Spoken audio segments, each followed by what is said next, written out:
Bonsoir à tous, c'est Alexandra Brazinville et je suis tellement heureuse de vous retrouver. Une nouvelle un petit peu triste, mon amie Hortensia qui a fait les beaux jours du cabaret Michou, c'était ce gros monsieur qui s'appelait Jackie qui nous parodiait une Brigitte Bardot incroyable, est mort hier d'une crise cardiaque à 82 ans. Donc évidemment, c'est toutes sortes d'amis à moi qui s'en vont et un monde qui c'est une page qui se tourne. Mais ainsi va la vie. Une nouvelle, demain je serai chez Valeurs Actuelles à partir de 13h pour enregistrer une émission d'importance sur la protection des enfants. Et aujourd'hui je vais vous expliquer une anecdote absolument incroyable qui m'est arrivée avec un des plus grands noms de la mode. Et pourtant, vous savez, moi, j'ai toujours fréquenté des gens qui aimaient la mode. Moi, ça n'a jamais été ma tasse de thé. Je suis beaucoup plus campagne, nature, etc. Et il s'agit de Karl Lagerfeld. Ce soir-là, toutes sortes de personnes étaient invitées rue Bonaparte dans la boutique Moschino, un grand créateur italien qui fait du prêt-à-porter, très chamarré, très coloré. Et donc Karl était entouré de toute une cohorte de mannequins des deux sexes, plus beaux, plus belles les unes que les autres. Enfin bon. Et donc moi j'étais dans mon coin en train de bavarder avec le patron qui avait un petit coup de cœur pour moi, ça m'arrangeait bien parce que moi aussi. Mais enfin bon, ça c'est encore une autre histoire. Et donc à la fin de la soirée, tout le monde s'en va. Et Karl me dit, est-ce que tu peux me raccompagner à la maison? Parce que Karl aimait beaucoup marcher, il habitait pas si loin que ça, mais il y avait quand même un petit bout à faire à pied. Je lui dis, bah écoute, si tu veux, mais je lui dis, tu vois, c'est quand même le monde à l'envers, puisque c'est moi qui dois t'accompagner chez toi. Il me dit, oh oui, mais toi, t'es une fille de la nuit, tu risques rien, etc. Bon. Et là, on arrive chez lui, et à ma grande stupéfaction, tout est ouvert. Les portes sont ouvertes, il n'a pas de clé, il n'y a pas de code, etc. Mais évidemment, un nombre impressionnant d'hommes de sécurité, du personnel, etc. Je rentre chez Karl et je dis à Karl, oh mais qu'est-ce que ça sent bon, ça sentait le cacao. Moi je pensais avant que c'était ce fameux parfum Angel de notre ami Manfred Mugler, qui avait un parfum qui était un peu chocolaté, mais il me dit non pas du tout, c'est du vrai chocolat. Il avait mis des espèces de petites plaques réfrigérantes sur lesquelles il positionnait des tablettes de chocolat avec un grillage. Car comme il était au régime, il ne mangeait pas de chocolat et il ne voulait pas que son petit animal de compagnie adoré ait une crise de foie, donc on n'en mange non plus. Et donc, c'était juste pour avoir l'odeur. Enfin, il y avait une odeur de cacao absolument exceptionnelle. Et là, il me dit...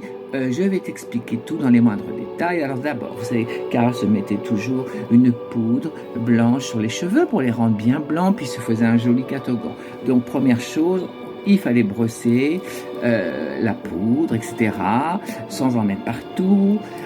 Ensuite, ses cheveux qui étaient très crépus, Karl avait une espèce de boule de cheveux comme ça, un petit peu gris, donc il fallait lui refaire un catogan. On enlevait ses mitaines, toutes ses bagues. Il avait des bagues à chaque doigt, beaucoup avec des têtes de mort. J'ai jamais compris ce goût d'ailleurs pour les têtes de mort. Et il les positionnait par numéro dans un baguier. Et ensuite, il est allé se déshabiller. Là, je ne l'ai pas été. Et par contre, il m'avait dit voilà ma chemise de nuit en lin. Le col n'est pas forcément bien amidonné. Est-ce que tu peux prendre un fer et lui donner un petit coup pour que le col tombe bien comme ça. Je fais ça, il s'habille et là il s'est allongé sur son lit. Je lui ai lu un passage d'un de ses livres favoris et ensuite il s'est endormi. Donc je suis partie sur la pointe des pieds et un des gardes du corps m'a raccompagné très gentiment à un taxi. Je voulais vous raconter cette histoire parce que au-delà du personnage un peu rock'n'roll qui était Karl, surtout à la fin de sa vie, hein, c'était vraiment une star. C'était un homme d'exception. Il savait tout faire. Il savait peindre, dessiner.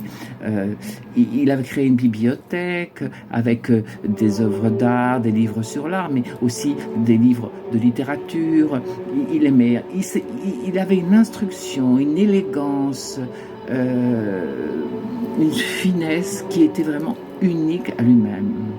Il avait acheté pour un de ses ex-compagnons, Jacques de Bacher, il avait acheté un palais vénitien, le palais des Doges, qu'il avait réagencé, je dirais, à l'identique, en respectant tout l'artisanat vénitien. Et quand il l'a revendu, il m'a offert à moi un très joli miroir qui représentait le dieu Bacchus ou Dionysos, avec donc le dieu du vin avec des grappes de raisin comme ça, un miroir en bois noir absolument magnifique. Non, Karl, c'était un amour, mais c'est quelqu'un qui était tellement exigeant avec lui-même et il était aussi avec les autres, mais je n'ai jamais vu quelqu'un qui avait une telle rigueur dans tout. Tout devait être proche de la perfection. Parfois, c'était même, je dirais, dictatorial parce que il ne supportait pas la médiocrité, il ne supportait pas le manque de tenue, d'éducation. Voilà, il fallait que tout soit au couteau, au carré, bien cadré, bien exécuté. Sinon, ça n'allait pas. Et je garde un souvenir ému de cet homme-là, qui vraiment aura marqué des décennies par sa créativité, un petit peu bridé chez Chanel parce qu'il ne pouvait pas forcément faire tout ce qu'il voulait, il fallait qu'il respecte, je dirais, comment ça s'appelle, le goût et l'historique, la culture de Coco, Chanel, hein. Mais chez Chloé, chez Fendi ou dans sa propre marque, il pouvait se laisser aller et il savait assembler toutes sortes de choses qui n'allaient pas forcément ensemble à la base et avec lui ça devenait de la magie.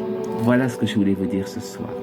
Merci de votre écoute. Je vous embrasse tous très fort.